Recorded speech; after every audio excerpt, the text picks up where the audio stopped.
Boa tarde, pessoal. Como vocês estão?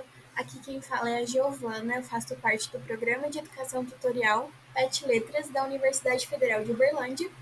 E hoje nós vamos falar de mais uma obra literária que é obrigatória do vestibular 2025 da UFO. Hoje nós vamos falar então do livro de contos da autora Lígia Fagundes Telles, chamado Invenção e Memória.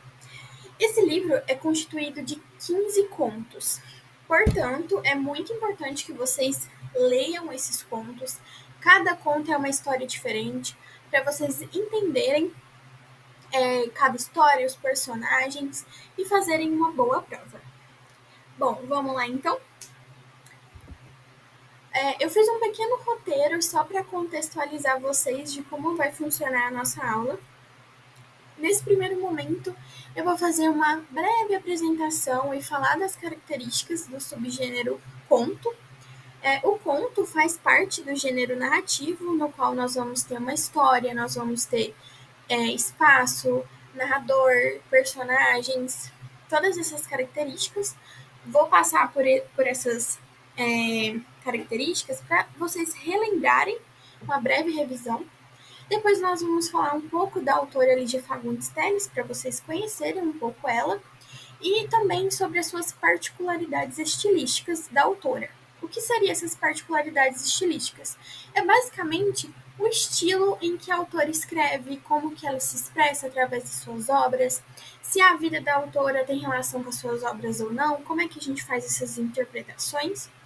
Depois nós vamos discutir, então, de fato, o livro Invenção e Memória e, por fim, possíveis questões que pode cair nessa prova. Bom, o que é um conto? Basicamente, um conto é um texto curto, então, por conta de ser uma história curta, nós vamos ter poucos personagens, poucos locais, é uma história breve, então ela não pode, na verdade, se ampliar muito. Então, nós vamos ter locais determinados, geralmente 2, 3 espaços em que vai se passar a história. Nós vamos ter poucos personagens, né, para a gente conseguir se lembrar deles, se situar ali, porque realmente é uma história breve. Nós vamos ter algum tipo de problemática para se desenvolver essa história, que a gente chama de enredo. Então, é uma situação que vai dar origem a esses acontecimentos. E nós temos vários tipos de contos, né? Realistas, populares, fantásticos, de terror, humor, enfim, são várias temáticas. No caso da Lígia Fagundes Telles, Invenção e Memória, nesse livro específico, nós temos vários contos de várias temáticas. Por isso que é muito importante que vocês leiam de fato todos os contos, né? Porque cada história é independente, ou seja, tem o seu desenvolvimento. Então nós vamos ter contos que vão ter elementos fantásticos, nós vamos ter contos psicológicos. A maioria dos contos, das histórias da Lígia Fagundes Telles tem essa característica psicológica. Enfim, nós temos contos que vai tratar de diversas temáticas. Nós vamos ler um aqui, uma parte de um conto, para vocês entenderem como esses elementos aparecem.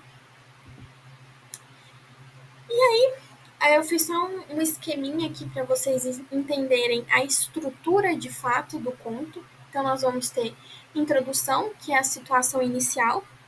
Então, vai apresentar o cenário, os personagens, a problemática ali que vai se desenvolver a história. Nós vamos ter a introdução, pode ser tanto já abrindo o conflito, ou a gente pode ter só, assim, alguma cena que vai dar a entender ali no leitor o que vai ser a história.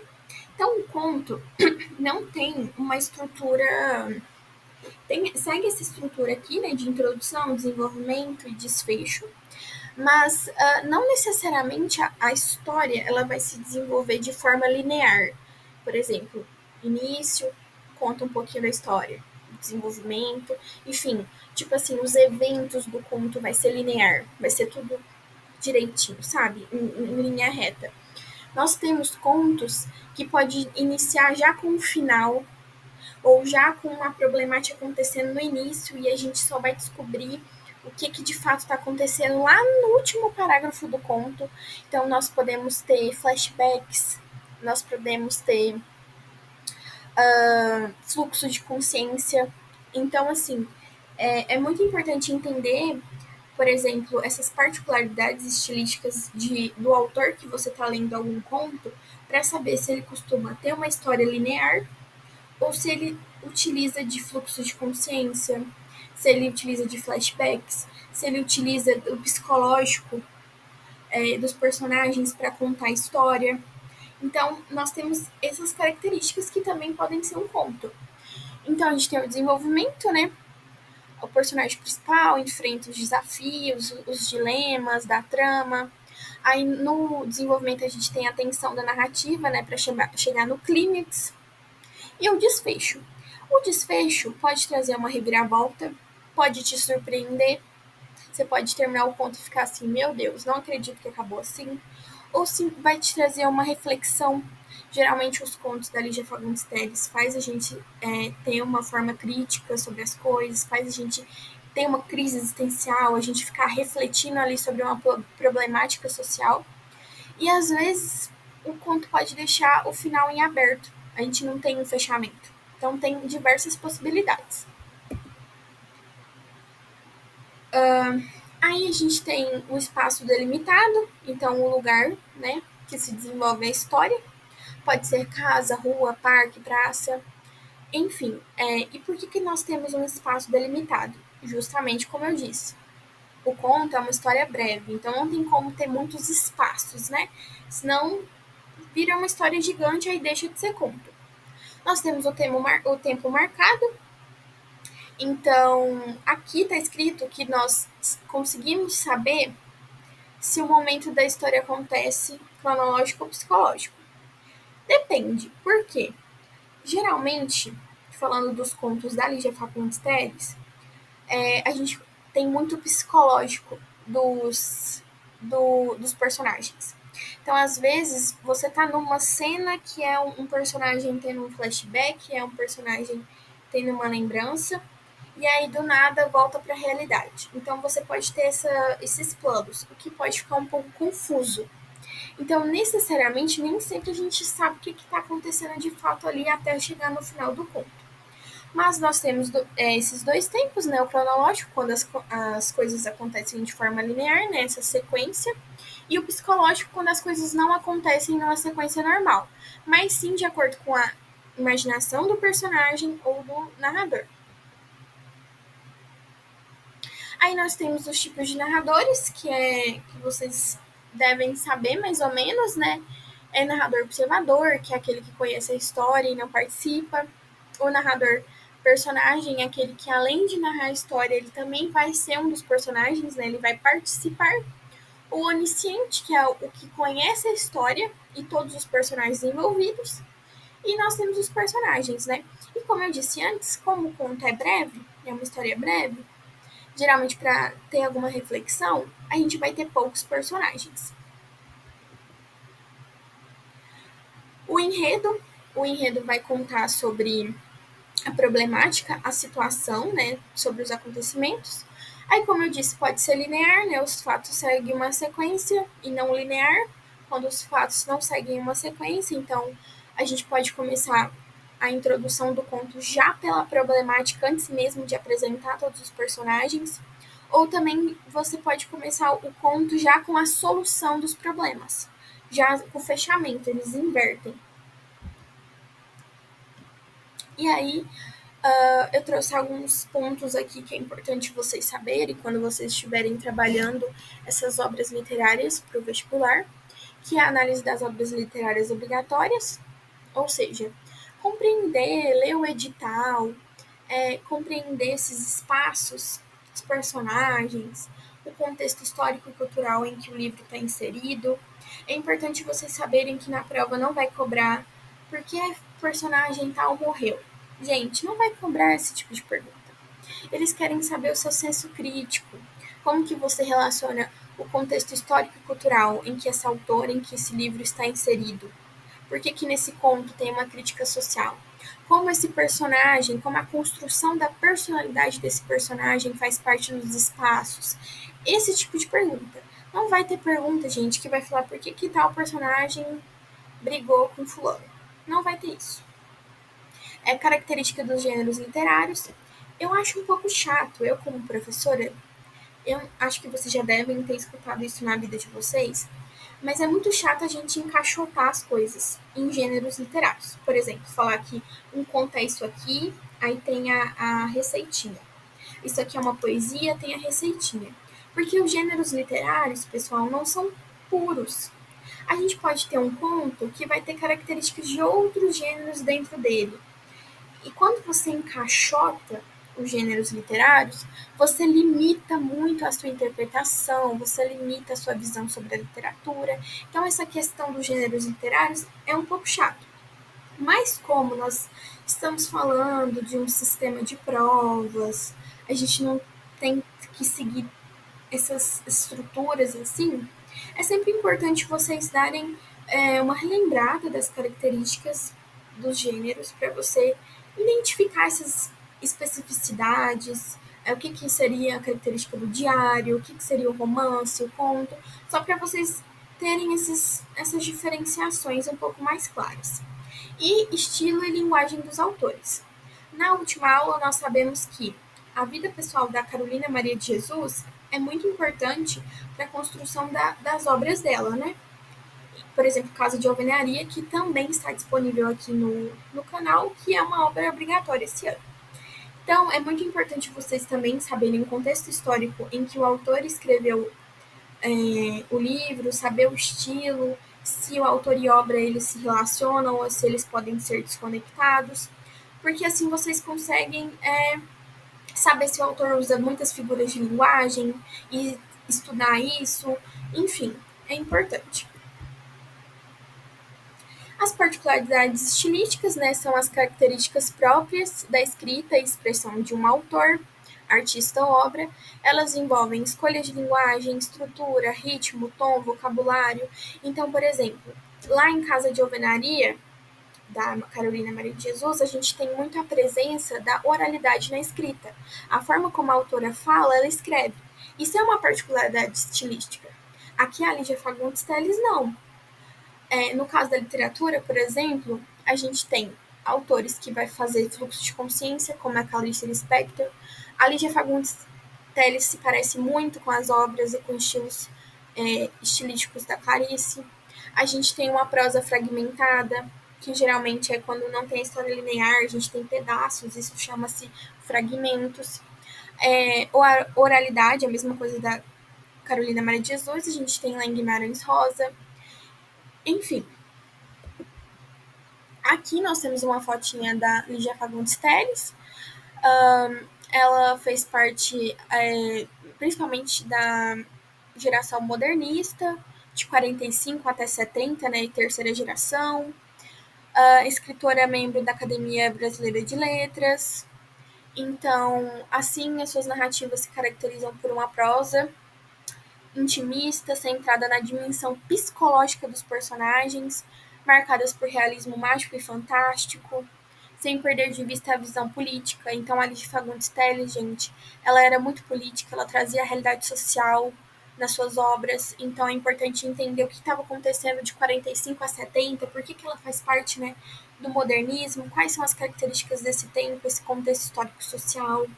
Nós sabemos que nessa época os autores estavam sofrendo muita censura e que forma que esses autores reivindicavam seus direitos através das suas obras. E a Lígia Fagundes Telles, ela se posicionava muito bem politicamente.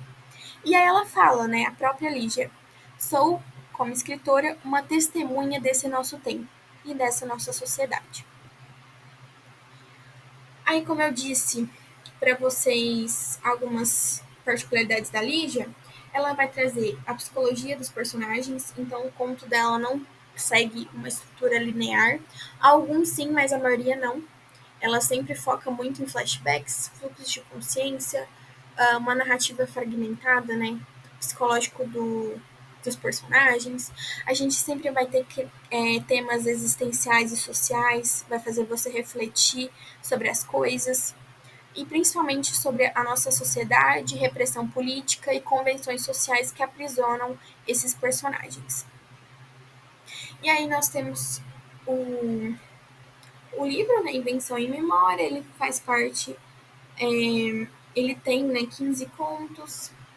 A gente vai ter contos que vai falar sobre o dia a dia, vai trazer temas cotidianos, como crítica social. Nós vamos ter contos que vai falar sobre fantasia adolescente, morte, suicídio, questionamentos. Então, cada conto a gente tem uma temática. E aí aqui a gente tem os 15 contos que constituem esse livro. A gente vai falar um pouquinho de Suicídio na Granja, para vocês entenderem um elemento fantástico, psicológico. Nós temos, por exemplo, aqui, deixa eu ver, um conto que eu li dela recentemente que faz parte desse livro, é Dia de Dizer Não. Esse Dia de Dizer Não, gente, vai falar sobre uma mulher, tipo assim, é bem rotineiro o conto, né? Essa menina passa o dia inteiro passeando pela cidade de São Paulo dentro de um táxi e ela decide que durante todo o dia ela vai falar não. E aí ela vai fazer muitas reflexões, ela vai falar por que ela decide ficar o dia inteiro falando não, vai falar que a gente sempre está preso às pressões sociais, ao capitalismo. Então, um dia que a menina tá dentro do ônibus, né, que a mulher tá dentro do táxi, perdão, ela faz essas reflexões que você sai do conto com uma crise existencial. No Suicídio na Granja, esse conto vai tratar sobre o suicídio e a complexidade dessas motivações. A narrativa apresenta diferentes perspectivas sobre o ato, desde aqueles que deixam sinais de despedida até os que partem em completo silêncio. A protagonista relembra seu primeiro contato com a ideia da morte voluntária. Morte voluntária é o suicídio, por meio da história de um fazendeiro que se afogou em um rio. Ao longo do conto, a autora reflete sobre o suicídio como um mistério e desafia explicações lógicas, traçando um paralelo entre os seres humanos e os animais. Aqui nós temos esse elemento fantástico, que é dar características humanas para animais. A história do galo Aristóteles, que definha, né, que fica triste, vai morrendo aos poucos, após a perda irreparável do seu companheiro Platão, que é outro galo. Sugere que a dor da solidão pode ser avassaladora, levando até mesmo à autodestruição. O conto, permeado por uma atmosfera melancólica e filosófica, convida o leitor a refletir sobre o peso da ausência e a fragilidade da existência. Então, aqui vocês percebem o elemento do fantástico, que é fazer com que animais tenham características humanas, que sim, tenham sentimentos, e essa dualidade entre o fazendeiro que cometeu suicídio com o companheiro Platão. Então a gente tem essa dualidade entre o sofrimento humano e animal, essas reflexões, o elemento fantástico, psicológico da protagonista em relação a essas situações, né? O tema pesado e melancólico que é o suicídio.